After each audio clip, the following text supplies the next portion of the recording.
স্বামী রোজা না রাখলে সেটা গুনাহের কথা, স্বামীকে রোজা রাখার জন্য নসিহত করতে হবে, আলটিমেটাম দিতে হবে, মহব্বতের দাবি থেকে জোর করতে হবে, সেটা আরেক জিনিস। কিন্তু যদি স্বামী স্পর্শ করে স্ত্রীকে রোজা রাখা অবস্থায়, স্বামী স্ত্রী এক অন্যকে স্পর্শ করে এবং এ জাতীয় কোনো কিছু করে, তাহলে সেক্ষেত্রে রোজা ভঙ্গ হবে না। তবে এই স্পর্শের ফলে যদি তারা নিজেদেরকে নিয়ন্ত্রণ করতে না পারে রোজা ভাঙার দিকে চলে যেতে পারে, ওই লেভেল পর্যন্ত করা জায়েজ নাই।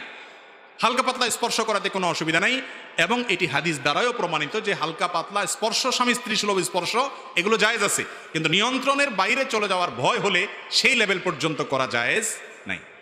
এরপরে প্রশ্ন, আমার বাবা ধূমপান করেন, বাবা যদি দোকান থেকে সিগারেট আনতে বলেন তাহলে আমি কি সিগারেট আনতে পারবো নাকি আমার গুনাহ হবে? এবং বাবা ধূমপান করলে সন্তানের করণীয় কি? ভাই, কোনো বাবা যদি নিজে বিড়ি সিগারেট খায়, ছেলেকে নির্দেশ করে নিয়ে আসো আমার জন্য, এখন তো আসলে মুসিবত। একদিক থেকে বাবার নির্দেশ পালন করা এটা ফরজ না নফল? ফরজ। অপর দিকে ধূমপান করলে সেটা গুনাহ হবে। এখন কোন দিকে যাব বলেন? এর উত্তর হলো, অবশ্যই আপনি বাবার এই নির্দেশ মানবেন না। বাবার এই নির্দেশ মানা কি না? বাবার মার নির্দেশ মানা ফরজ যতক্ষণ পর্যন্ত তারা বৈধ কোনো আদেশ করে। বাবা মা যদি কোনো অন্যায় করতে বলে তাহলে সেই নির্দেশ মানা যাবে। কারণ নবী করিম সাল্লাল্লাহু আলাইহি ওয়াসাল্লাম বলেছেন, ইন্নামাত তাআতু ফি মারুফ, ভালো কাজের আদেশ দিলে তখন শুধু কথা শোনা যাবে, মন্দ কাজের কথা যদি বাপ মাও বলে সেটাও মানা যাবে। আর বন্ধু বান্ধব বললে ওইটা মানা যেতে পারে নাকি? বন্ধু একটা আকাম করতে বলছে যে বিড়িটা জীবনে প্রথমবারের মতো ধর, একটু টান দে, কি বলেন? বন্ধু বলছে, বন্ধুর কথা কিভাবে ফেলবেন? মুসলমানের সন্তান হয়ে থাকলে, নিজে যদি মুসলমান হয়ে থাকেন, আত্মসমর্পণকারী যদি আল্লাহর কাছে হয়ে থাকেন, মুত্তাকি যদি হয়ে থাকেন, তাহলে কিসের বন্ধু?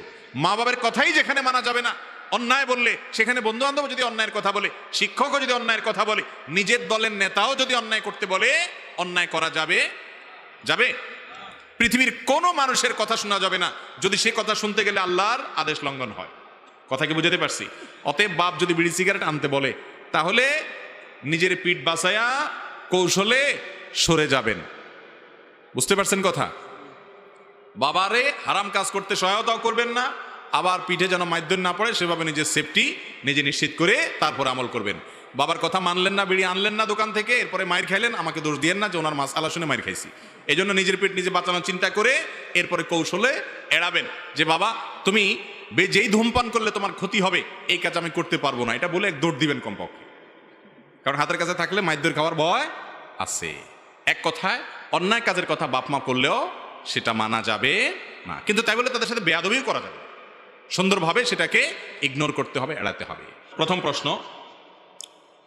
আমি একজন ব্যবসায়ীকে ব্যবসা করার জন্য কিছু টাকা দিয়েছি, আর সে ব্যবসায় লাভবান হয়ে আমার টাকাগুলো আমাকে ফেরত দিয়েছে, আর লাভবান হওয়ার পর খুশি হয়ে আমাকে কিছু টাকা দিয়েছে, সেগুলো আমার গ্রহণ করতে পারবো কি না? কোনো ব্যক্তি যদি কাউকে ধার দেন, টাকা ধার দেন, ধার দেওয়ার সময় যদি চুক্তি করেন যে আমাকে মাসে বা বছরে এত টাকা করে মুনাফা দিতে হবে, লাভ দিতে হবে, তাহলে সেটা হবে সুদ। সেটা হবে কি? সুদ। কুল্লু করদিন জাররা নাফআন ফাহুয়া রিবা, যে কোনো লোন, যে কোনো ধার, এটা দেওয়ার পরে যদি বেনিফিট আসে, বেনিফিট নেয় চুক্তি করে, তাহলে সেটার নাম হলো সুদ। আর সুদকে আল্লাহ তাআলা কি করেছেন? হারাম করেছেন। আল্লাহর জমিনে যত হারাম আছে, এই হারামের মধ্যে সবচেয়ে বড় হারাম হলো, উপার্জনের হারামের মধ্যে সবচেয়ে বড় হারাম হলো সুদ। কিন্তু কেউ যদি আপনাকে ধার দেয়, আপনাকে ধার দিয়েছে, আপনি তার টাকাটা যখন পরিশোধ করতেছেন, করার সময় আপনি নিজে থেকে কিছু বাড়ায় দিলেন। 10,000 টাকা ধার দিয়েছে, আপনি দেওয়ার সময় 10,000 টাকার সাথে আর 500 টাকা দিয়ে দিলেন। সে কোনো চুক্তি করে নাই, তার আশাও হয়তো নাই, আপনিও দিবেন এমন কোনো কথা নাই, কিন্তু আপনাকে আল্লাহ তাআলা বিপদ থেকে মুক্ত করেছেন, কাজ সেরে গেছে, আপনি খুশি হয়ে যে তাকে 500 টাকা বাড়ায় দেন। চুক্তি হয় নাই, সেও আশা করে নাই, হয়তো আপনিও কোনো কিছু বলেন নাই, আপনার নিজের থেকে যদি বাড়ায় দেন সেটা সুদ হবে না, এটা নেওয়া জায়েজ হবে। কথা কি বুঝাতে পারছি? আর যদি চুক্তি করেন উভয়ে যে আমি হাওলাত দেব, এত টাকা দিতে হবে, অথবা আপনাকে কেউ হাওলাত দিয়েছে, শর্ত দিয়েছে এত টাকা দিতে হবে, তাহলে হাওলাতের বিপরীতে নির্দিষ্ট টাকা নিলে সেটা কি হবে? সুদ হবে। ব্যবসায়িক ভিত্তিতে নিলে, ব্যবসার লাভ নিল পার্সেন্টেজ আকারে, যে এত পার্সেন্ট ব্যবসার লাভ দিব আমাকে, সেটা জায়েজ আছে। আহাল্লাল্লাহুল বাইআ ওয়া হাররামার রিবা, আল্লাহ বেচা কিনা ব্যবসাকে জায়েজ করেছেন, আর রিবা এবং সুদকে কি করেছেন? হারাম করেছেন। এরপর প্রশ্ন, জন্মদিনে উইশ করা যাবে কিনা? দয়া করে কোরআন এবং হাদিসের আলোকে উত্তর দিবেন। একজন মুসলমান তিনি জন্মদিবস উদযাপন করবেন না। কারণ জন্মদিবস উদযাপন করা এটা পেগানদের থেকে এসেছে, এটা ভিনধর্মী মানুষদের থেকে এসেছে, শুধুমাত্র তাদের থেকে এসেছে তা নয়।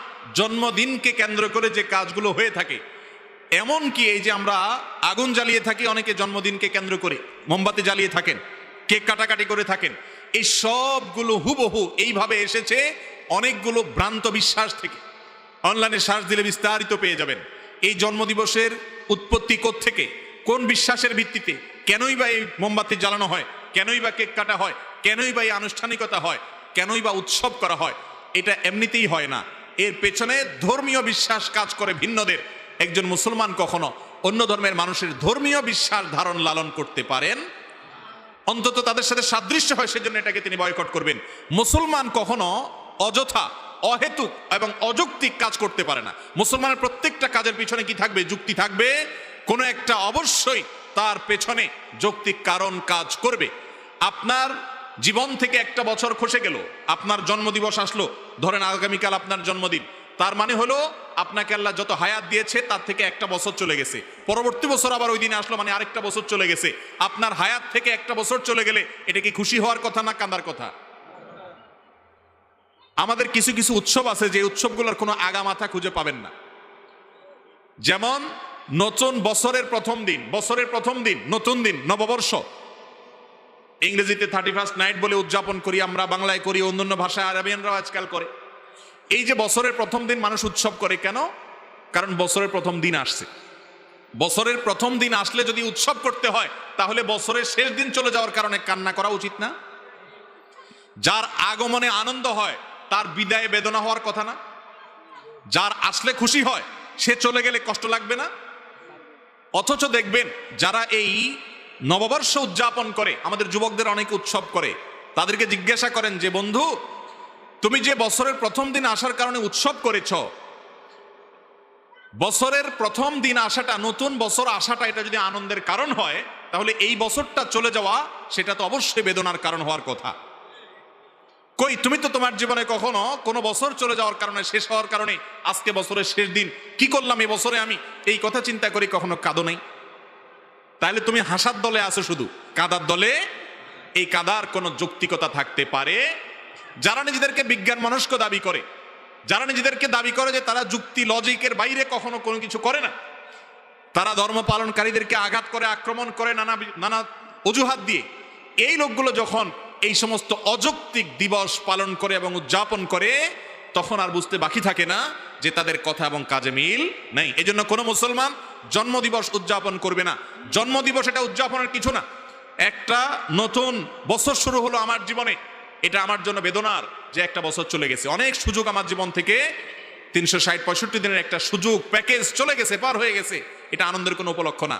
অতএব আমাদের মুসলমানদের মধ্যে অনেকের মধ্যে হীনমন্যতা কাজ করে। তারা মনে করে পশ্চিমারা যেগুলা করে এগুলো করলে বোধহয় ভদ্র হওয়া যায়, স্মার্ট হওয়া যায়, শিক্ষিত হওয়া যায়, আধুনিক হওয়া যায়। এই জন্য তারা জাতে উঠার জন্য তাদের অন্ধ অনুকরণ করে। অথচ একজন মুসলমান তিনি এই সমস্ত ভিনধর্মী কালচার, ভিনদেশী কালচার, অযৌক্তিক কালচার, এগুলোর পেছনে পড়ার কথা না। অতএব কোনো মুসলমান জন্মদিবসকে কেন্দ্র করে না কিছু করবেন, না কাউকে উইশ করবেন। এটা উইশ করার কোনো জিনিসই না। নবী করিম সাল্লাল্লাহু আলাইহি সাল্লাম 2 ঈদে উইশ করেছেন, ভালো কিছু অর্জন করেছে, আপনি কাউকে সাহস দিয়েছেন, ভিন্ন কথা। কিন্তু জন্মদিবস কেন্দ্রিক কোনো শুভেচ্ছা জানানো, উইশ করা, এরকম কোনো কিছু কোরআন হাদিস থেকে প্রমাণিত নয়। মুসলমান সে কখনো ভিনধর্মীদের কালচারের অনুসরণ করতে পারে না। এরপরে প্রশ্ন হলো, স্বপ্নে যদি স্বামী স্ত্রী ঝগড়া করতে দেখে তাহলে কি হবে? স্বামী স্ত্রী স্বপ্নে যদি ঝগড়া করার কথা দেখে তাহলে কি হবে? দেখেন, মানুষ স্বপ্নে দেখে যেসব কারণে, তার ভিতরে একটা হলো সারাদিন যা করে ঘুমাইলে ওইটা অনেক সময় স্বপ্নে দেখে। কথা বুঝেছেন? এই জন্য যে কাজ বেশি করে সারাদিন জাগ্রত অবস্থায়, ঘুমাইলে অনেক সময় সে সেটা একটু বেশি দেখে। অনেক স্বামী স্ত্রী আছে কথায় কথা সারাদিন ঝগড়া করে, এই জন্য ঘুমাইলেও কি দেখে? ঝগড়াই দেখে। এটা একটা আলামত হতে পারে যে আমাদের একটু সোজা হওয়া উচিত, মানুষ হওয়া উচিত, ঝগড়াঝাটি করা উচিত না, ধৈর্য থাকা উচিত। আবার সবসময় যে এমন হয় তাও না। অনেকে এমন আছেন যে স্বামী স্ত্রীর মধ্যে ঝগড়াঝাটি হয় না সচরাচর, কিন্তু তারা দেখছে স্বপ্নে ঝগড়া হয়েছে। তাহলে কি হতে পারে? স্বপ্নের ব্যাখ্যা সম্পর্কে বিশেষজ্ঞরা অনেকে আছেন যারা স্বপ্নের ব্যাখ্যা ভালো বুঝেন। আমি স্বপ্নের ব্যাখ্যা বিশেষজ্ঞ না, তবে সাধারণত যেই স্বপ্ন দেখার পর আপনার কাছে পরিষ্কার মনে হয় যে হ্যাঁ আমি দেখেছি, যেটা দেখেছি এটা সত্য দেখেছি, মনে আছে কি দেখেছি, পুরা ঝাপসা ঝাপসা না, পরিষ্কার, এবং স্বপ্ন দেখার পর আপনার কাছে মনে হচ্ছে এটা মিনিংফুল স্বপ্ন, এটার একটা কোনো একটা ইঙ্গিত মনে হয় আমাকে করছে, এই স্বপ্ন ইঙ্গিতবাহী, তাহলে সেই স্বপ্নকে সত্য স্বপ্ন আপনি ধরতে পারেন। যদি মনে হয় এই স্বপ্ন থেকে আমি খারাপ কোনো ইঙ্গিত পাচ্ছি, তাহলে আল্লাহর কাছে ওই স্বপ্নের ক্ষতি থেকে পানা চাইবেন, আমানতু বিল্লাহি ওয়া রাসূলি বলবেন, বাম দিকে থুতু ফেলবেন, এবং ঘুম ভেঙে গেলে উঠে সম্ভব হলে 2 রাকাত নামাজ পড়বেন, ইনশাআল্লাহ আল্লাহ তাআলা স্বপ্নের ক্ষতি থেকে বাঁচাবেন। এবং স্বপ্নের ঝগড়াঝাটি দেখছেন, এরপর থেকে একটু অ্যালার্ট হয়ে যান, 5 নম্বর বিপদ সংকেত নিজের বাড়িতে দিয়া এরপর থেকে সোজা হয়ে থাকবেন যে খবরদার ঝগড়া যাতে কোনোভাবে হতে না পারে। কথা কি বুঝতে পারছি? অনেক কিছু আল্লাহ রাব্বুল আলামিন স্বপ্নে দেখান মানুষকে, ভবিষ্যতে কি ঘটতে পারে সে সম্পর্কে ইঙ্গিত দিয়ে অনেক সময় সতর্ক করেন আল্লাহ তাআলা। বিশেষ সতর্ক থাকবেন, এর জন্য যে বিশেষ কিছু করতে হবে এমন কোনো কথা নেই, সতর্ক থাকবেন শুধুমাত্র। এরপরে প্রশ্ন হলো, স্বামী মারা যাওয়ার সাথে সাথে কি স্ত্রীর নাকের দুল, কানের দুল, হাতের বালা এগুলো খুলে ফেলতে হবে? নবী করিম সাল্লাল্লাহু আলাইহি ওয়াসাল্লাম বিভিন্ন হাদিস থেকে আমরা জানতে পারি, কোরআন কারীমের আয়াত থেকে আমরা জানতে পারি, একজন স্ত্রী তার স্বামীর মৃত্যুর পর 4 মাস 10 দিন পর্যন্ত তিনি ইদ্যত পালন করবেন, শোক পালন করবেন। কয়দিন? 4 মাস 10 দিন। এই সময়টাতে তিনি প্রথমত বিবাহ শাদী করবেন না, কারোর সাথে বিবাহ শাদীতে বসবেন না। আর যদি তার গর্ভে কোনো সন্তান থাকে তাহলে সেক্ষেত্রে সন্তান প্রসব হওয়া পর্যন্ত এই বিধান চলবে, 4 মাস 10 দিন না। আর এই ইদ্যত পালন সময়ে 4 মাস 10 দিন অথবা গর্ভ খালাস হওয়া পর্যন্ত, এই সময়টাতে ইদ্যতকালীন সময়ে তার জন্য বিধান আছে, সেগুলো প্রযোজ্য। বিশেষ করে 4 মাস 10 দিন ইদ্যত পালনকালীন সময়ে যেই ঘরে থাকা অবস্থায় স্বামী মৃত্যুবরণ করেছেন, ওই ঘরে ওই বাড়ির আঙ্গিনার বাইরে প্রয়োজন ছাড়া যাবেন না। সাজগোজ অতিরিক্ত করবেন না, সাধারণভাবে যে পোশাক আশাক পরেন সেগুলো পরবেন, কোনো অসুবিধা নেই। অনেকে মনে করে সাদা পোশাক পরে থাকতে হবে, না, এমন কোনো কথা নেই। সাধারণ পোশাক আশাক তিনি যেগুলো বাসা বাড়িতে পরেন ওগুলো পরে থাকবেন। আর স্বর্ণ গহনা, আলাদা করে কোনো স্বর্ণ গহনা পরে সাজগোজ করবেন না, কারণ হাদিসে নবী করিম সাল্লাল্লাহু আলাইহি সাল্লাম স্বামীর মৃত্যুর পর স্ত্রীর জন্য যে কাজগুলো করতে নিষেধ করেছেন তার ভিতরে হলি এবং এই অলংকার ইত্যাদি এগুলো সে ব্যবহার করবে না। অনেক ওলামা ইকরাম অবশ্য বলেছেন নাকে যেগুলো আগে থেকে আছে, ছোটখাটো শরীরে যেগুলো আগে থেকে আছে সেগুলো থাকতে পারে, নতুন করে কোনো গহনা ইত্যাদি পরবে না। কিন্তু অন্যান্য ওলামা ইকরাম হাদিসে সাধারণভাবে অলংকার না পরার ব্যাপারে নবী করিম সাল্লাল্লাহু আলাইহি ওয়াসাল্লাম নির্দেশ করেছেন, সেই কারণে বলেছেন যে অলংকার, হাতের বালাটালা এগুলো খুলে রাখবে এবং শোক পালন শেষ হলে তারপর তিনি পরবেন। এরপরে প্রশ্ন হলো, কথায় কথা দুষ্টমি করে স্ত্রী যদি স্বামীকে ভাই ডাকে, স্বামী যদি স্ত্রীকে বোন ডাকে, ভাই বোন ডাকাটা শরীয়তের দৃষ্টিতে জায়েজ নাকি না জায়েজ? আমাদের সমাজে মহব্বতের চোটে আমরা যে আরো কত কিছু করি, অনেকে এই কাম করে যে স্বামী তার স্ত্রীকে কি বলে? বোন ডাকে, আবার স্ত্রী তার স্বামীকে ভাই ডাকে। আবু দাউদের এক হাদিস থেকে আমরা জানতে পারি যে এক ব্যক্তি নবী করিম সাল্লাল্লাহু আলাইহি ওয়াসাল্লামের যুগে তার সময় এরকম, তিনি পুরুষ ছিলেন, তার স্ত্রীকে তিনি বোন ডেকেছেন, হে বোন আমার, এরকম বলেছেন। তো এই ডাক শুনে নবী করিম সাল্লাল্লাহু আলাইহি ওয়াসাল্লাম তাকে নিষেধ করেছেন যে এভাবে ডাকবা না। অতএব স্বামী স্ত্রী একে অন্যকে কি ডাকবে না? ভাই বোন বলে ডাকবে।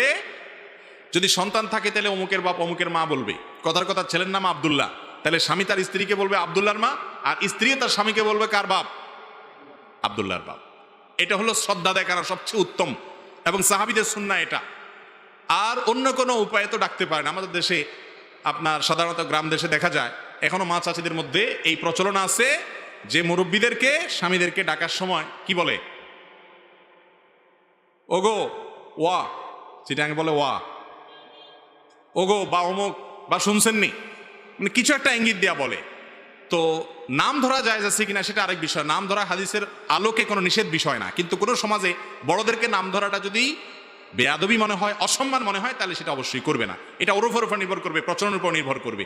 কিন্তু খোলাসা কথা হলো স্বামী স্ত্রী একে অন্যকে ভাই বা বোন বলে ডাকবে না, ডাকা উচিত না। কিন্তু যদি ডাকে এর কারণে যে আবার বিবাহ ভেঙে যাবে ব্যাপারটা সেরকমও না, এরকম করা উচিত না, করলে বিবাহ ভাঙবে না। এরপরে প্রশ্ন হলো, যে কোনো অনুষ্ঠানে বিয়ে, বার্থডে, মিলাদ ইত্যাদিতে বাড়ির গেটের সামনে চেয়ার টেবিল বসিয়ে অতিথি থেকে টাকা বা উপহার নেওয়া সম্পর্কে শরীয়তের বিধান কি? এ সম্পর্কে আমরা বিভিন্ন সময় বলেছি ভাই। দাওয়াত দিয়া মানুষকে, বিয়ের দাওয়াত দিলেন, আকিকার দাওয়াত দিলেন, খাতনা হলো বাচ্চার সেটার অনুষ্ঠান করে দাওয়াত দিলেন, বা আরো যত দাওয়াত আছে, এসব দাওয়াত টাওয়াত দিয়ে এরপরে গেটে চেয়ার টেবিল দিয়ে খাতা কলম নিয়ে একজন লোক বসাই দিলেন যে দাওয়াত খাইতে আসছেন, কি আনছেন আগে দিয়ে যান। এটাকে আমি সবসময় বলি এটা হলো ভদ্র বেশে ডাকাতি। চুরি না, চুরি কিন্তু না, এটাকে চুরি বলা যায়। চুরিটা হয় গোপনে, চুরিটা হয় কি? গোপনে। আপনি চেয়ার টেবিল বসিয়ে খাওয়ার দাওয়াত দিছেন, আপনি তো বলেন নাই যে এটা রেস্টুরেন্ট, টাকার বিনিময়ে রেস্ট, এটা তো বলেন নাই। আপনি বলছেন যে অলিমা, হ্যাঁ অলিমা বৌবা তমুক তমুক নাম দিয়া দাওয়াত দিছেন, আসেন সপরিবারে আপনি আমন্ত্রিত। দাওয়াত দিয়া ডেকে এনে ডাকাতি, তো ডাকাতরাও এরকম করে না। কি বলেন, ডাকাতরা এরকম করে? খাওয়ার দাওয়াত দিয়ে এনে এরপরে টেবিল চেয়ার নিয়ে বলছেন কি আছেন বাইর করেন, এ তো ডাকাতের আচরণ। আরে ভাই, হোটেলে তো এর চাইতে ভালো। হোটেলে তো বেশিরভাগ হোটেলে খাওয়ার পরে বলে বিল কত হয়েছে, এত হয়েছে। আর এখানে খাওয়ার আগে আগে বিল দেন, পরে খাওয়া দাওয়া। 500 টাকা করে ফ্যামিলির 4 জন আসছেন, 2000 টাকা খাইলেন, আর দিতে হলো 5000 টাকা। এটা ডাকাতি না? খুব খারাপ এবং ঘৃণ্য একটা জিনিস। আমাদের সমাজের খুব বাজে একটা কালচার, এটা খুব বাজে কালচার। ভাই, আপনার সামর্থ্য নাই, আপনি দাওয়াত খাওয়ায়েন না। আপনাকে কে বলছে 500 মানুষ দাওয়াত খাওয়াইতে? আসলে তো দাওয়াত না, এটা হলো বিজনেস। অনেক লোকের এটা কি বিজনেস। হিসাব করে মোট খরচ হবে কত, দাওয়াত দেবো কাকে, এইসব কার্ড আবার যাকে তাকে খুব একটা দেয় না, কম। বেশিরভাগ বাইসা বাইসা পয়সালা দেখে দেখে দেয়, ঠিকই না? যে 1000 খাইয়া 5000 দিয়ে যাবে। খুবই নোংরা একটা জিনিস। বিশেষ করে যুবকদেরকে আমি সব সময় বলি, আপনাদের যাদের এখনো বিয়ে হয় নাই, জীবনের তরে পান করবেন যে আমার বিয়েতে এই সমস্ত ডাকাতি মার্কা কাজ, এই সমস্ত অভদ্রচিত কাজ আমার বিয়েতে আমি হতে দেব না। কেউ যদি হাদিয়া দিতে চায় আপনাকে, তাহলে তার জন্য চেয়ার টেবিল বসাইতে হবে নাকি? বাতিজা বিয়ে করছো, আমি তোমার চাচা আসছি, বড় ভাই আসছি, এটা নাও খরচ করিও, আপনাকে দিতে পারে না সে? চেয়ার টেবিল বসাইয়া চাঁদাবাজি করা, এটা খুবই নিকৃষ্ট একটা কাজ। কিন্তু আমাদের দেশে এটা মানুষ করে, বুঝেও না যে নিকৃষ্ট কাজ, ঠিক না ভাই? ঠিক। অতএব যুবকরা প্রতিজ্ঞা করবেন তো ইনশাআল্লাহ যে এই সমস্ত হবে না। যতটুকু তৌফিকি করলে ততটুকু খাওয়াবেন। আপনি অনেক বেশি খাওয়াইলেন, তার চাইতে 3 গুণ নিয়ে নিলেন। গরিব মানুষ অনেকে এই সমস্ত দাওয়াতের কার্ড পাইলে, মধ্যবিত্তের মানুষ যারা, তারা অনেক কষ্ট পায়। যাই রে, কার্ড পাওয়া তো না, এটা হলো ডাকাতের নোটিশ পাওয়া। ডাকাতের নোটিশ বুঝেন? আগের যুগে না, এক সময় আমরা ছোটবেলায় শুনতাম ডাকাতরা চিঠি দিত, ছিল নি আপনাদের এলাকায়? ডাকাতরা চিঠি দিত না? চিঠি দিয়া ডাকাতি হইতো। এখন ওই ভার্সনটা আর একটু ভদ্রভাবে হয়তো চালু হয়েছে আমাদের সমাজে, যে বিয়ে উপলক্ষে অমুকের বৌভা তমুকের অলিমা, আপনার সপরিবারে দাওয়াত, তার মানে আপনি আসেন, খবর আছে, কি আছে নিয়ে আসেন, গেটে নেওয়া হবে। তাহলে এটা তো বিয়ের কার্ড না, এটা তো নোটিশ দিয়ে ডাকাতি করা। যুবকরা বাদ দিবেন তো ইনশাআল্লাহ? ঠিক তো চিল্লায়া বলতেছেন, বিয়ের সময় কি করবেন সেটা তো আল্লাহ ভালো জানে। অতএব ঠিকঠাক বলে লাভ নাই, সমাজ পরিবর্তন করতে হবে। করবো তো ইনশাআল্লাহ? আল্লাহ আমাদের তৌফিক দান করুন। এরপরে প্রশ্ন হলো, মোবাইল পকেটে নিয়ে বা সামনে রেখে নামাজ পড়া যাবে কিনা? মোবাইল অনেকে সামনে রেখে, যায় নামাজের সামনে রেখে নামাজ পড়েন, আবার অনেকে পকেটে রেখে নামাজ পড়েন। এ দুইটাই মৌলিকভাবে জায়েজ আছে। তবে শর্ত হলো যাতে মোবাইল আপনার নামাজে ডিস্টার্ব না করে।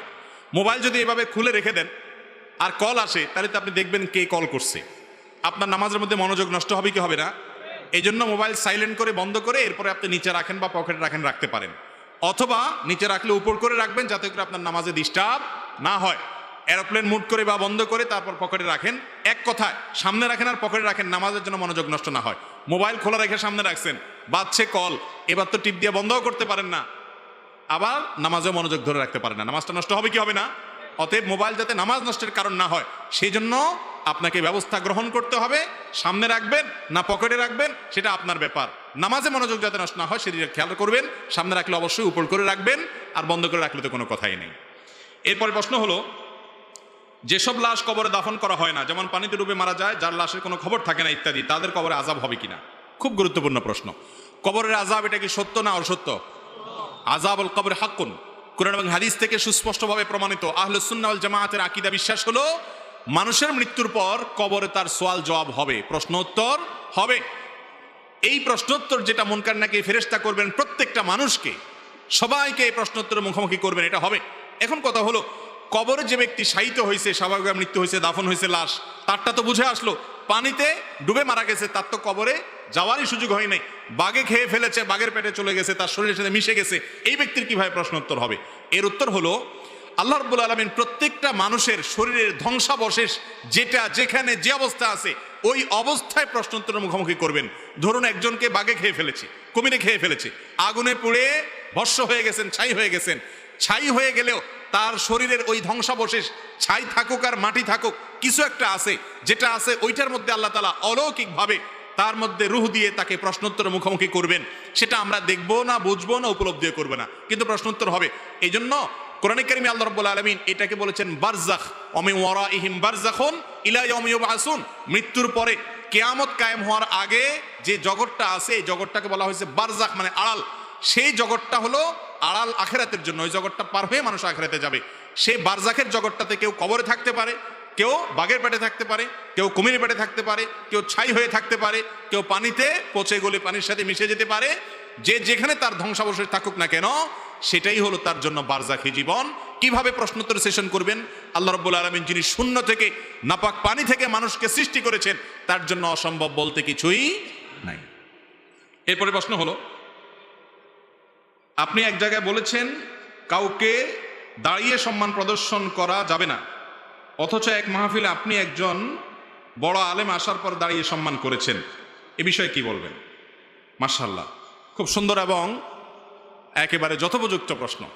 ভাইরা আমার, নবী করিম সাল্লাল্লাহু আলাইহি ওয়াসাল্লাম বিভিন্ন হাদিস থেকে সুস্পষ্টভাবে প্রমাণিত হয়, তিনি নিষেধ করেছেন যে কাউকে স্রেফ সম্মান দেখানোর জন্য দাঁড়িয়ে যাবে না। এটা অমুসলিমরা করে, তোমরা সেটা করবে না।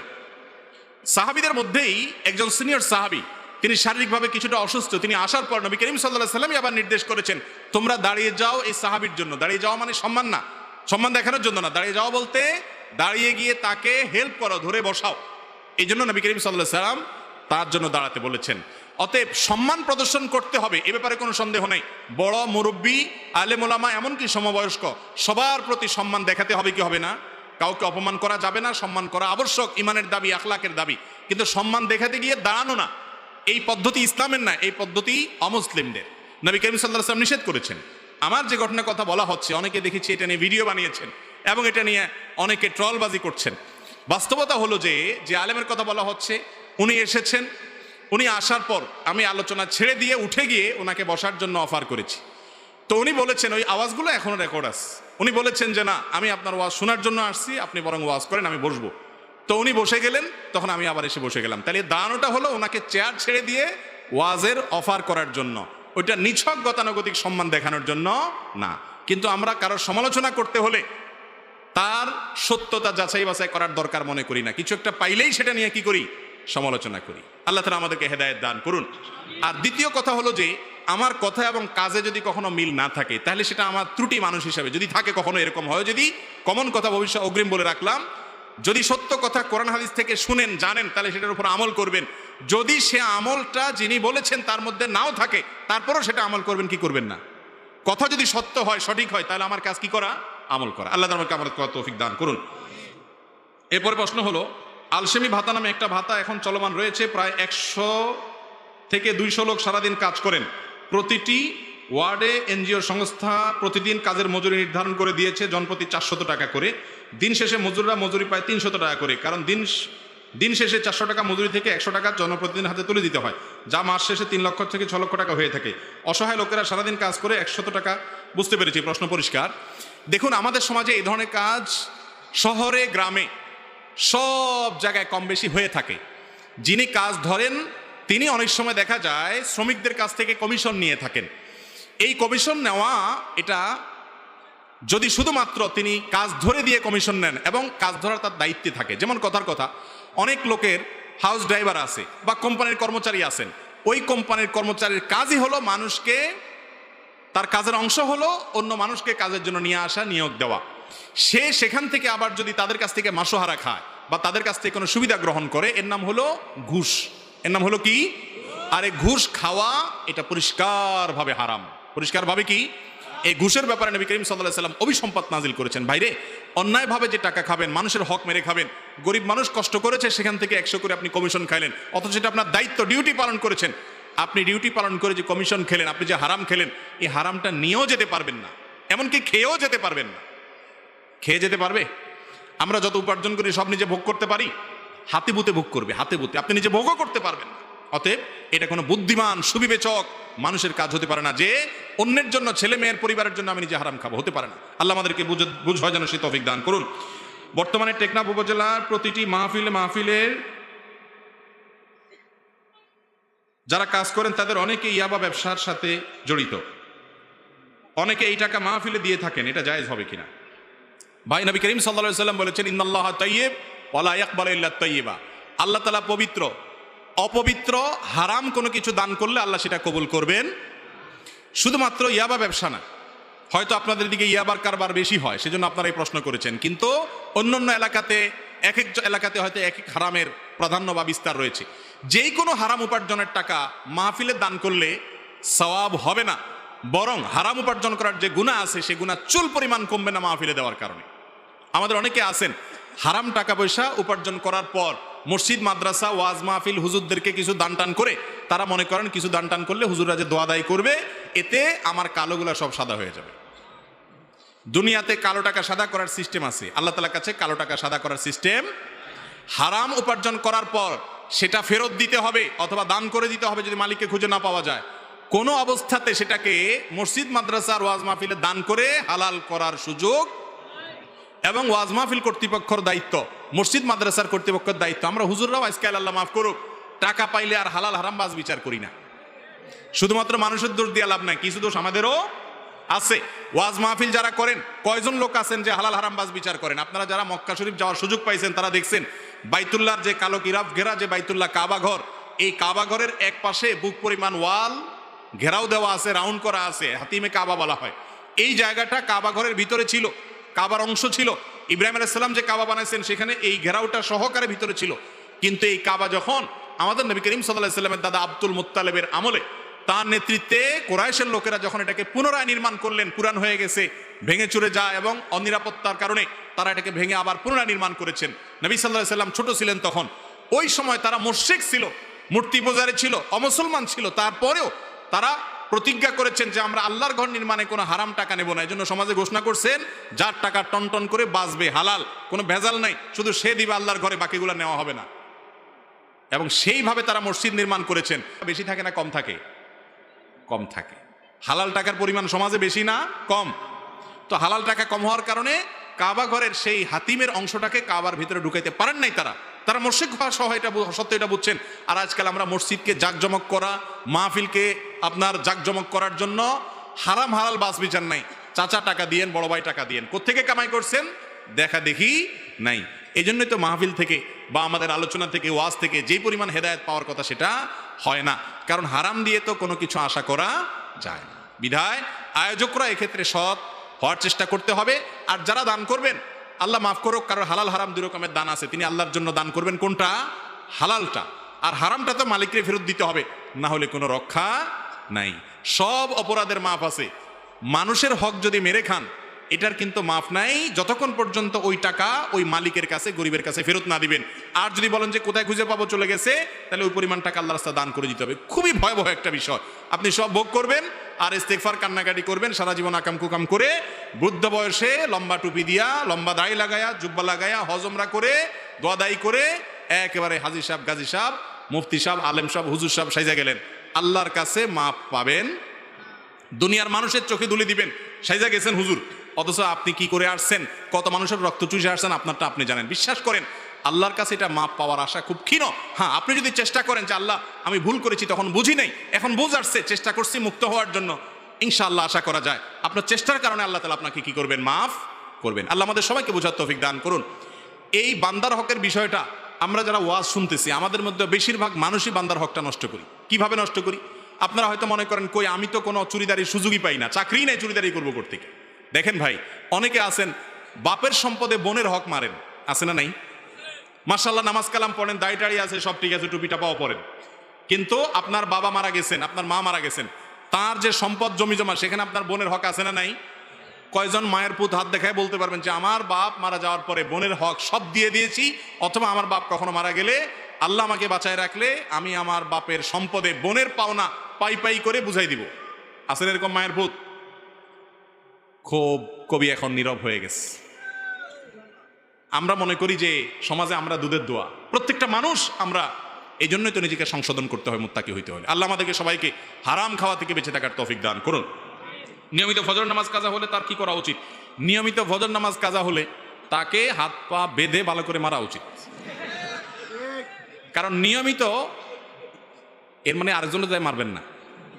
এই ফতোয়া শুনে আবার যায় আমি এটা কথার কথা বললাম আর কি, মানে এমন অপরাধ করেছে যে অপরাধের কারণে সে নিজের ব্যাপারে নিজের শাস্তি দেওয়া উচিত। হাসার কথা বলিনি আসলে। আপনার ফজর নামাজ একদিন মিস হতে পারে, কিন্তু নিয়মিত ফজর নামাজ মিস হওয়ার মানে হলো আপনি ফজর নামাজের গুরুত্ব বুঝেন না, আপনি অলস। ঠিক না ঠিক? একজন ইমানদার কখনো অলস হতে, ফজর নামাজ না পড়লে সে কখনো ইমানদার হওয়ার সুযোগই নেই। এটা মুনাফিকের লক্ষণ। ফজর নামাজ যার পড়া কঠিন হয় তার লক্ষণটা কিসের? মুনাফিকের। আল্লাহ তাআলা আমাদেরকে হেফাজত করুন। ফজর নামাজ জামাতের সাথে পড়ার চেষ্টা করতে হবে। মাঝে মধ্যে ভুল হতে পারে, বাদ যেতে পারে, নিয়মিত হতে পারে না। অনেকে আছে সকাল 7টা 8টা উঠে সুন্দর মতো নামাজ পড়ে, আছে না নাই? এটা জায়েজ নাই। নামাজ ওয়াক্ত মতো আদায় করতে হবে, এটা ফরজ। 5 ওয়াক্ত নামাজের মধ্যে সবচেয়ে কষ্ট হয় যে নামাজটা পড়তে, ফজরের নামাজ। আর এই নামাজটার ফজিলত কোন কোন ওলামাদের মতে আসরেরটার পরে, আর কোন কোন ওলামাদের মতে 5 ওয়াক্তের মধ্যে সবচেয়ে শ্রেষ্ঠ হলো ফজরের নামাজ। আল্লাহ তাআলা আমাদেরকে নামাজটা পড়ার তৌফিক দান করুন। বক্তাকে দেখতে চাওয়ার উদ্দেশ্যে মাহফিলে গেলে সওয়াব হবে কিনা? আজকাল অনেকে মাহফিলে আসেন বক্তা দেখার জন্য, তাই না? তামাশা দেখার জন্য, যে হুজুর কেমন, টিভিতে দেখি, ডাইরেক্ট দেখলে কেমন হয়, হুজুর কেমন, যে হুজুরের কোনো ওই আকর্ষণ আছে, ওই আকর্ষণ। আজকাল তো বক্তা এরকম আছে যে আধা হাতি বক্তা আছে, আধা হাত, 1 হাত 1.5 হাত, আধা হাত তো না 1.5 হাতের বক্তা আছে। হ্যাঁ, পুরুষ থেকে নারী, নারীতে পুরুষ হয়ে গেছে এই বক্তা। এরকম অনেক আকর্ষণ দিয়া আপনার অনেক মাহফিল আয়োজন করে, কি করে না? এগুলো খুব লজ্জাজনক অধ্যায় মুসলমানদের জন্য। এগুলোর জন্য আসবেন না। মাহফিলে আসবেন কিসের জন্য? আলোচনা শোনার জন্য। হ্যাঁ, ওলামা ইকরামের সোহবত এবং সান্নিধ্যে আসা ভালো। সে নিয়ে তো যদি আসেন তাহলে সওয়াব, যে আলেমের পাশে যাওয়া, তার কাছে বসা, তার সামনে বসা, তার আলোচনা শোনা এবং কাছাকাছি থাকা, এটাও ভালো কাজ। নেককারদের সাথে আল্লাহ থাকতে বলেছেন, ওই উদ্দেশ্যে আপনি যেতে পারেন। শুধু একটা চেহারা দেখলেন কেমন, একটা রং তামাশা দেখলেন, তো এটার জন্য কি হবে না? সওয়াব হবে না। কবরস্থানের পাশ দিয়ে যাওয়ার সময় উচ্চস্বরে সালাম দিতে হবে কিনা? কবরের পাশ দিয়ে যখন যাবেন আপনি, তখন সালাম দিবেন কবরবাসীকে, এবং সেই সালামটা কিছুটা উচ্চস্বরে হবে। একবারে চিৎকার করেও না, আবার মনে মনেও না। সালামুন আলাইকুম দারা কওমিন মুমিনিন ওয়া ইন্না ইনশাআল্লাহু বিকুম লাহিকুন নাসআলুল্লাহ লানা ওয়া লাকুমুল আফিয়া। এরকম বিভিন্ন দোয়া হাদিসে বর্ণিত আছে। কবরের পাশ দিয়ে যাওয়ার সময় কবরবাসীকে সালাম দিবেন। সালামকে আস্তে আস্তে দিতে হয় না, একটু জোরে। ঠিক এখানেও কি দিবেন? একটু জোরে দিবেন, অনেক জোরে না। মানে জাস্ট একজনকে সামনে পাইলে যেরকম সালাম দেন, ওইরকম কণ্ঠে কবরবাসীকে যাওয়ার সময় সালাম দিবেন। এরপর প্রশ্ন হলো, ক্রিকেট খেলে টাকা উপার্জন করা জায়েজ হবে কিনা? কোনো প্রকার খেলাধুলা এগুলোকে পেশা হিসাবে নিয়ে উপার্জন করা জায়েজ নাই। কারণ হলো, ইমানদার প্রথমত খেলাধুলা এগুলো শারীরিক কসরতের অংশ হিসাবে করা জায়েজ আছে, যখন সেখানে হারাম যে বিষয়গুলো আছে খেলার সাথে, জুয়া টুয়া এই সমস্ত যদি না থাকে। আর যদি সেটাকে পেশা হিসেবে গ্রহণ করেন, তাহলে শরীয়ত যে সমস্ত পেশা, যে সমস্ত কাজের মাধ্যমে উপার্জনকে হালাল রেখেছেন, এটা সেরকম কোনো কাজ না। না এটা আর্থসামাজিক কোনো উন্নতির পথ খোলে, বরং আর অর্থের বিনিময়ে আপনি যখন এই খেলা খেলতে যাবেন, আরও বহু হারামের আশ্রয় আপনাকে নিতে হবে, সংস্রবে আপনাকে যেতে হবে। এই জন্য এটা কোনো বৈধ বা শরিয়া নির্দেশিত পেশা নয়। নিজের উপার্জিত টাকা দিয়ে পিতার নামে সম্পদ ক্রয় করলে সেই সম্পদের অংশীদার অন্যান্য ভাই বোন হবে কিনা? আপনার টাকা দিয়া জমি কিনছেন বাপের নামে, এখন ভাগ সব ভাই বোন চায়। আইনত তো ভাই বোন পাবে, যে বাপের নামে যেহেতু আছে সবাই ভাগ পাবে, কিন্তু শরীয়তের দৃষ্টিকোণ থেকে বাবার নামে শুধু রেখেছে সেফটির জন্য, বা ছেলে বিদেশ ছিল বাবার নামে রাখছে, এরকম যদি হয় অন্য ভাই বোনরা সেটার দাবি করতে পারবে না। কারণ এই জমিটা কিনেছে যার টাকা দিয়ে, তিনি হলেন ভাই, ওটা বাবার টাকা না, অতএব মালিক হলো ভাই। তার টাকা দিয়ে কেনা জমির ভাগ সব ভাই বোন বসাতে পারবে না। অনেক সময় এরকম হয় না, যে ছেলে বিদেশে আছে, বাপের নামে জমি কিনছে। বাপের নামে কেন কিনছে? বাপকে শ্রদ্ধা দেখায় কিনছে, মালিক বানানোর উদ্দেশ্য না। আর যদি এই উদ্দেশ্যে কিনে যে বাবা এটা আপনাকে আমি দিয়ে দিলাম হাদিয়া, গিফট, এই জমিটা আপনাকে দিলাম আমি, তাহলে সেটা সব ভাই বোন সমানভাবে পাবে। আর যদি বাপের নামে কিনছি, মানে আপনার কাছে রাখলাম, এটা আপনার নামে রাখলাম শুধুমাত্র আমার জমি, তাহলে সেটা ভাই বোন দাবি করতে পারবে না। কোনো ছেলে বিদেশ গেছে, বাবা থেকে টাকা নিয়ে গেছে, তাহলে সেটা বাবাকে তিনি অবশ্যই ফেরত দিবেন, সেটা আরেক জিনিস। কিন্তু তার উপার্জন করা টাকা দিয়ে বাবার নামে মায়ের নামে জমি কিনলে সেটা অন্য সন্তানরা ভাগ বসাবেন না, জায়েজ নাই তাদের জন্য। এরপরে প্রশ্ন, পান সুপারি চুন বিক্রি করা জায়েজ আছে কিনা? পান সুপারি এবং চুন এগুলো বেচা জায়েজ আছে কিনা? মৌলিক একটা নীতিমালা শুনেন, যেই জিনিসটা ক্ষতিকর মানুষের জন্য, বা যে জিনিসটা খাওয়া গুনাহের কথা, সেটার বেচাটাও কি গুনাহ। অতএব ওয়ালা তাআওয়ানু আলাল ইসমি ওয়াল উদওয়ান, সূরা মায়েদার আয়াত নম্বর 2 দিয়ে আল্লাহ বলেছেন, অন্যায় কাজে একে অন্যের সহযোগিতা করো না। বিড়ি, সিগারেট এগুলো খাওয়া কি জায়েজ না? না জায়েজ কাজ। কিন্তু আপনি যেটা বেচেন, তাহলে সেক্ষেত্রে আপনি বিড়ি খোররে বিড়ি খাওয়ার জন্য হেল্প করলেন, সিগারেট খোররে সিগারেট পান করতে কি করলেন? হেল্প করলেন, ধূমপান করতে হেল্প করলেন। তো হেল্প করার কারণে আপনার গুনাহ হবে, এগুলো করা যাবে না। বলে এগুলো না করলে দোকানদারে চলবে না, তো দোকানে হয়তো বেচা কিনা কম হবে, কিন্তু বিড়িখোর ধূমপানকারী মানুষের কাছে যদি আপনার কেনা বেচা নাও হয়, অন্য ভালো মানুষের কাছে কেনা বেচা হয়, উপার্জন কম হবে কিন্তু তাতে বরকত হবে ইনশাআল্লাহ। বরকত বুঝেন? একজনে লাখ টাকা কামাই করে, এরপরে 6 মাস পরে এক রোগে 10 লাখ টাকা খরচ হয়। আরেকজন বেচারা রিক্সাওয়ালা 10,000 টাকা কামাই করে, কিন্তু তার 10,000 টাকা কামাইয়ের পরে দেখা যায় 2 বছর পরে 1 লাখ টাকা জমে গেছে, খরচ যায় আরো টিকে গেছে। এর নাম বরকত। দ্বিতীয়টার নাম কি? বরকত। আল্লাহ তাআলা অল্পতে অনেক কল্যাণ দিবেন। অতএব হারামকে না করার মতো মানসিকতা থাকতে হবে। পান, মৌলিকভাবে পানের পাতা এটা নাকি উপকারী, আমি জানি না। যদি এটা ক্ষতিকর হয়ে থাকে এটা কেনা বেচা উচিত হবে না। মৌলিকভাবে পানের পাতা, পানের রস এটা যদি উপকারী হয় তাহলে কেনা বেচা জায়েজ হবে। আর সুপারি এটা তো খুবই ক্ষতিকর জিনিস, এটা তো খুবই ভয়াবহ জিনিস, এবং পত্রপত্রিকায় লেখাও হয়েছে যে এটা সাইলেন্ট কিলার, এটা বিষের মতো, আস্তে আস্তে মানুষকে ক্ষতি করে নানাভাবে। অতএব ক্ষতিকর জিনিসের বেচা উচিত না। এখন ক্ষতির মাত্রার উপর নির্ভর করবে এটা কি হারাম হবে না মাকরু হবে না কোন লেভেলের হবে না অনুত্তম হবে, কিন্তু এটা ক্ষতিকর, এটা সন্দেহাতীতভাবে প্রমাণিত। এরপর প্রশ্ন হলো কবর বা কবরস্থান সামনে করে মুনাজাত করা যাবে কিনা? মুনাজাত করবেন আল্লাহর দিকে ফিরে, কেবলার দিকে ফিরে। কোন দিকে ফিরে? কেবলার দিকে ফিরে। যে কোনো দিকে ফিরে মুনাজাত করতে পারেন, কিন্তু সাধারণত আপনি যদি কোনো দিকে ফিরতে চান তাহলে সেই দিকটা হবে কেবলার দিক, কারণ আল্লাহর কাছে আপনি মুনাজাত করবেন, দোয়া করবেন। কবরের দিকে ফিরে দোয়া করবেন না, কারণ কবরবাসীর কাছে আপনি কিছু চাইতেছেন না, কবরওয়ালার কিছু ক্ষমতা আছে দেওয়ার। আমাদের দেশে অনেক কবরে মানুষ যায়, অনেক মাজারে যায়, অনেক পিসা, অনেক বুজুর্গ মানুষের কবরে যায়, যায় সেখানে গিয়ে দোয়া করে, আছে না নাই? নির্বাচনের আগে ভোট চাইতে যায়, সন্তান না হলে সন্তান চাইতে যায়, ব্যবসার উন্নতি না হলে ব্যবসার জন্য যায়, আছে না নাই? কবরে কোনো কিছু চাওয়া যাবে না, কারণ কবরওয়ালার কোনো ক্ষমতা। আমরা নামাজের মধ্যে বলি ইয়াকা না'বুদু ওয়া ইয়াকা, আল্লাহ তোমারই ইবাদত করি আর তোমার কাছেই সাহায্য। তাহলে কবরওয়ালার কাছে সাহায্য চাইলে আর ওই কথা তো ঠিক থাকলো না, এটা শিরক, ঈমান বিধ্বংসী বিষয়। যদি অনেকে কবরের দিকে ফিরে আল্লাহর কাছেই চায়, কবরওয়ালার কাছে চায় না, ওইরকম হলে সেটা শিরক হবে না, কিন্তু তারপরেও সাদৃশ্যটা তো মুশরিকরা যে যারা কবরের পূজা করে তাদের সাথে হয়ে যায়। এই জন্য কবরের দিকে নয়, বরং কার দিকে হবে? আল্লাহর কাছে দোয়া হবে। আর কবরস্থানে গিয়ে হাত তুলে দোয়া করতে হবে এমন কোনো কথা নাই। কবর জিয়ারতের জন্য সুন্নত হলো সালাম দিয়ে সেখান থেকে প্রস্থান করা, শিক্ষা গ্রহণ করে। নামাজের মধ্যে প্রথম রাকাতে সূরা নাস পড়ে ফেললে করণীয় কি? এই কাজ অনেকে করে ফেলেন। প্রথম রাকাতে কি করে ফেলেছেন? সূরা নাস পড়ে ফেলেছেন। এবার আর যাবে কোথায় বেচারা? পরে তো আর সূরা নাই, শেষ। তাহলে দ্বিতীয় রাকাতে কোনটা পড়বে বেচারা? বিপদে পড়লো কি পড়লো না? তো এই বিপদ থেকে উদ্ধার হওয়ার পথ হলো সূরা নাস পড়ে ফেলেছেন প্রথম রাকাতে, দ্বিতীয় রাকাতেও আবার সূরা নাস পড়ে নেবেন। দ্বিতীয় রাকাতে আবার কি করবেন? সূরা ফাতিহার পরে সূরা নাস পড়ে নেবেন, নামাজ হয়ে যাবে। এর জন্য কোনো সিজদায়ে সাহু দিতে হবে না। সাধারণত কোরআন তেলাওয়াতের আদব হলো, নিয়ম হলো, আপনি ধারাবাহিকতা রক্ষা করে তেলাওয়াত করবেন, উল্টা তেলাওয়াত করবেন না। প্রথম রাকাতে সূরা নাস, পরের রাকাতে কুল হুয়াল্লাহ পড়লেন বা কুল ফালাক পড়বেন, এর উল্টা পড়বেন না। এটা হলো সুন্নতের খেলাফ। কিন্তু ভুলে হয়ে গেছে, আপনি খেয়াল করেন নাই, বেখেয়ালে হয়ে গেছে, তাতে গুনাহ হবে না, নামাজ হয়ে যাবে ইনশাআল্লাহ। এটা নিয়ে খুব বেশি পেরেশানি কোনো কারণ নাই যে হাই সূরা নাস পড়ে বা দাঁড়িয়েছি কোন দিক যাবো, কোনো অসুবিধা নেই। আবার পরের রাকাতেও কি করতে পারেন? সূরা নাস ডাবল পড়তে পারেন, নামাজ হয়ে যাবে ইনশাআল্লাহ। এরপরে প্রশ্ন হলো, আমাদের সমাজে একটা প্রচলিত আছে, বাজার থেকে বড় মাছ আনলে ফাতিহা করায়, ছেলে যদি না বলে তখন বাবা মা রাগ করে, করণীয় কি? আবার মৃত ব্যক্তিকে স্বপ্নে দেখলেও ফাতিহা পড়ে অনেকে। দেখেন, বড় মাছ আনলে ফাতিহা করে অর্থাৎ দোয়ার আয়োজন করে, এটা প্রথম শুনলাম, হয়তো এলাকাতে আছে। আবার বাবা মারা স্বপ্ন দেখছেন তখন ফাতিহা করতে হয়, ওই ঘর উদ্বোধন করবেন তখন দোয়া করতে হয়, আপনার মাটি কাটবেন আপনি তখন প্রথম বাড়ি করার জন্য মাটি কাটবেন, সেটার জন্য হুজুর এনে দোয়া করতে হয়, তারপরে এরকম পদে পদে হুজুর এনে দোয়া করতে হয়। এগুলো সবগুলো হুজুরদের লাভ। এগুলো লাভটা কাদের? আমাদের লাভ। আপনাদের খুব একটা লাভ এখানে নাই আসলে। কারণ নবী করিম সাল্লাল্লাহু আলাইহি ওয়াসাল্লাম আমাদেরকে এরকম কোনো শিক্ষা দেন নাই যে পদে পদে পদে পদে দোয়ার জন্য কি লাগবে? হুজুর লাগবে। দোয়াটা প্রত্যেকে যার যারটা শেষে করতে পারে। হুজুরের কাছে দোয়া চাওয়াতে দোষে কিছু না। হুজুর আপনি দোয়া করিয়েন, চাচা মুরব্বী মানুষ আপনি দোয়া করেন, এটা চাইতে পারেন, চাওয়াতে দোষে কিছু নাই। কিন্তু হুজুর যদি সিস্টেম করে যে পদে পদে আমাকে দিতে হবে, তাইলে ওই যে থানার পুলিশের মতো অনেকটা হয়ে যায় আর কি, ঠিক না? এক পুলিশ অফিসার আসছিলেন, মানে মজা করে রসিকতা করে, আমি বললাম ভাই আপনারা হয়তো একবার খান, একজনের বাড়ি করবে, আপনারা একবার টাকা পান, আমরা কিন্তু ভাই আপনাদের চেয়ে অনেক বেশি পাই। আপনি এক ধাপে পান, আমি কয়েক ধাপে পাই, আমাদের হুজুর আমরা কয়েকভাবে পাই। কিভাবে? উদ্বোধন করবে শুরুতে, মাটির প্রথম কোপ হুজুর দিবে, পাইলনি 500, 1000, 2000।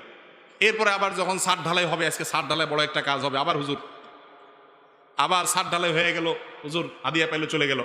এরপরে বিল্ডিং হয়ে গেল, এক একটা ফ্ল্যাটে উঠলো, ফ্ল্যাটে উঠার দিন আবার আরেকটা, কয়েকটা ফ্ল্যাটের মালিক কয়েকজন উঠলে আবার আরেকটা, তাহলে কয় দফা হইলো?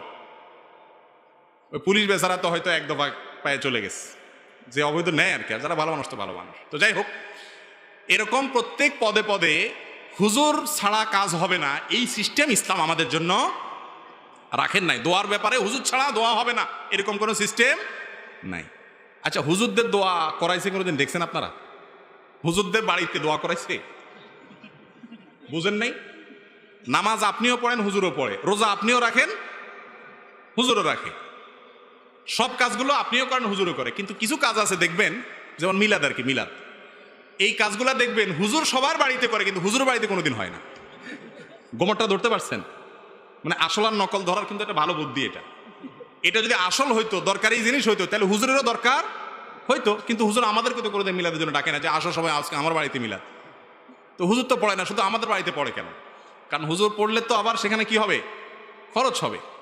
তো ভাইরা আমার, এটা কোনো ইসলামের শেখানো সিস্টেম না। আমরা সবাই যার যার নিজের জন্য নিজে দোয়া করব, আর অন্যদেরকে দোয়া চাইবো, সমস্যা নেই, দোয়া করাবো না। আমি সবসময় বলি দোয়ার 3টা ফরম্যাট আছে। কয়টা ফরম্যাট?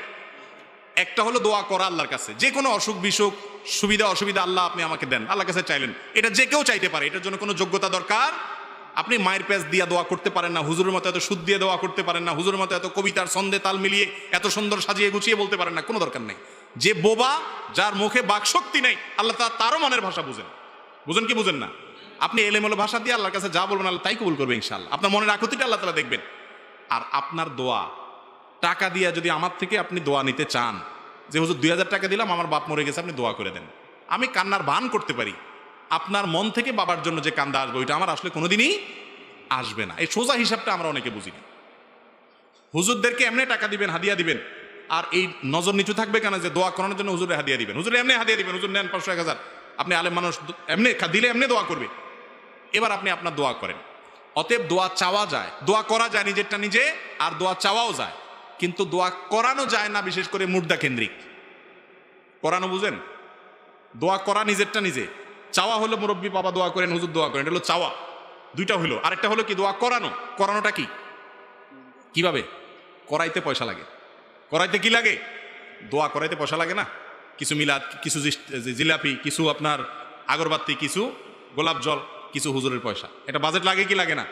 এই জন্য দোয়া করাটাও শরীয়তে আছে, দোয়া চাওয়াটাও শরীয়তে আছে। করানোটা, বিশেষ করে মুর্দা কেন্দ্রিক করানোটা হারাম। এই ব্যাপারে কোনো দ্বিমত কারোর নাই। দুনিয়ার বিষয়ও কথায় কথায় পদে পদে দোয়া করাইতে হবে, এই শিক্ষাও ইসলাম আমাদেরকে কোথাও দেয় নাই। এরপর প্রশ্ন হলো, আমাদের গ্রামের ছেলেদের খাতনা করালে অথবা বিয়ে অনুষ্ঠানে অনেকে বড় বড় ডেক নিয়ে এসে গান বাজনা বাজায়, এতে আশপাশে মানুষের অনেকের অসুবিধা হয়। এরূপ গান বাজানো শরীয়তের দৃষ্টিতে জায়েজ আছে কিনা দয়া করে একটু জানাবেন। এই অনাচার বাংলার ঘরে ঘরে, শহরে গ্রামে সব জায়গায় এই অনাচার আছে না নাই? আপনি বিয়ে করবেন, আপনার মনে অনেক রং লাগছে, আপনার মনে অনেক ফুর্তি আছে, বুঝলাম, আপনি সেজন্য গান শুনবেন, গাইবেন, আপনি নাচতে নাচতে লাফাইতে লাফাইতে আপনি ছাদেতে পড়ে যান, আপনার ব্যাপার। কিন্তু আপনি গান শোনানোর জন্য, গান বাজানোর জন্য ডেক সেট এনে আর বড় বড় সাউন্ড বক্স এনে ধুমধাড়াক্কা আওয়াজ দিয়ে গোটা এলাকার মানুষকে গান শুনতে বাধ্য করতেছেন, এই কাজটা কি ভালো না খারাপ? খারাপ। আল্লাহ তাআলা আমাদেরকে বুঝার তৌফিক দান করুন। আমাদের দেশে সবচাইতে বর্বর, সবচাইতে বাজে কালচারের মধ্যে একটা হলো এটা, যে কোনোভাবে এই ধরনের হারাম জিনিস এটার করা যাবে না। আল্লাহ তাআলা আমাদেরকে বুঝার তৌফিক দান করুন। বাইরে আমার রাত অনেক হয়েছে, আরো 4-5টা প্রশ্ন আছে, আমরা তাড়াতাড়ি দিয়ে শেষ করি। রমজানের রোজা রাখা অবস্থায় দিনে মাসিক হলে করণীয় কি? কোনো মেয়ে মানুষের রমজানের রোজা রাখা অবস্থায় মাসিক শুরু হয়ে গেছে, মাসিক আরম্ভ হয়ে গেছে, দিনের বেলায়, দুপুরে, বিকালে, এরকম কোনো সময় বা সকালে যখনই হোক, সাথে সাথে তার ওই রোজা বাতিল হয়ে যাবে, শেষ। ওই রোজাটা রমজানের পরবর্তীতে আল্লাহ যখন তাকে সুস্থ করবেন তখন তিনি স্বাভাবিক অবস্থায় রেখে দিবেন। আর এখন রোজা যেহেতু ভঙ্গ হয়ে গেছে, অন্যান্য মানুষের সামনে তিনি খাবেন না, কিন্তু তার রোজা ভঙ্গ হয়ে গেছে। অন্য সামনে জন্য খাবেন না যে তাকে দেখে কেউ কুধারণা করতে পারে না জেনে যে রোজা রাখলো না, বা অন্য রোজাদারের লোভ হতে পারে, আরো নানা কারণে অন্য রোজাদারদের সামনে তিনি খাবেন না, কিন্তু তার রোজা ভঙ্গ হয়ে গেছে যদি দিনের বেলায় মাসিক শুরু হয়, রক্ত দেখা যায়। মাজারের মধ্যে মান্নত করা জায়েজ আছে কিনা? ভাই, মানত করার জায়গা মাজার না, মাজারে মানত করা জায়েজ নাই। মানত হবে আল্লাহর নামে। মানত হবে কার নামে? আল্লাহর নামে। মাজারে যিনি শায়িত আছেন তিনি তো আল্লাহর গোলাম। আল্লাহর নামে যেটা করা যায় সেটা আল্লাহর গোলামের নামে করলে সেটার নাম শিরক। সেটার নাম কি? যেটা আল্লাহর নামে করতে হয় এটা আল্লাহর গোলামের নামে করলে কি? শিরক। অতএব এটা জায়েজ নাই, গুনাহের কথা। মাজারে যে মানত করেন আপনারা, অনেকে আমরা মানত করি আমাদের সমাজে, আল্লাহ মাফ করুক, যারা মাজারে মানত করেন তারা নিজেদের বিবেককে জিজ্ঞাসা করেন, এই টাকাটা মাজারে যে দিচ্ছেন এই টাকাটা কি কাজে ব্যয় হবে? কি কাজে ব্যয় হবে বলেন? মাজারে যে লোকটা শায়িত আছে উনি যদি কোনো আল্লাহর নেককার বান্দা ছিলেন এমন হয়, তাহলে টাকা দিলে কি হবে? টাকা দিলে ওই লোকের উপকার হবে কোনো? ধরেন তিনি আল্লাহর নেককার বান্দা, আল্লাহর নেককার বান্দাকে আপনি উপকার করতে চাইলেন, এই টাকা দিলে কি তার উপকারে আসবে? আসবে না। তাহলে কার উপকারে আসবে? ওখানে বসে বসে যেগুলা হয়তো গাঞ্জা খায়, আর না হলে বসে বসে ওই অবসর সময় নষ্ট করে, কোনো কাজ করে না, বৈরাগী থাকে, সংসার করে না, ওরা বসে বসে ভাগযোগ করে খাবে। তাহলে তাদেরকে দিলে আপনি তো বরং সওয়াবের পরিবর্তে গুনাহ হবে, ঠিক না ভাই? ঠিক। এই জন্য মাজারে মানত করা জায়েজ নাই, গুনাহের কথা।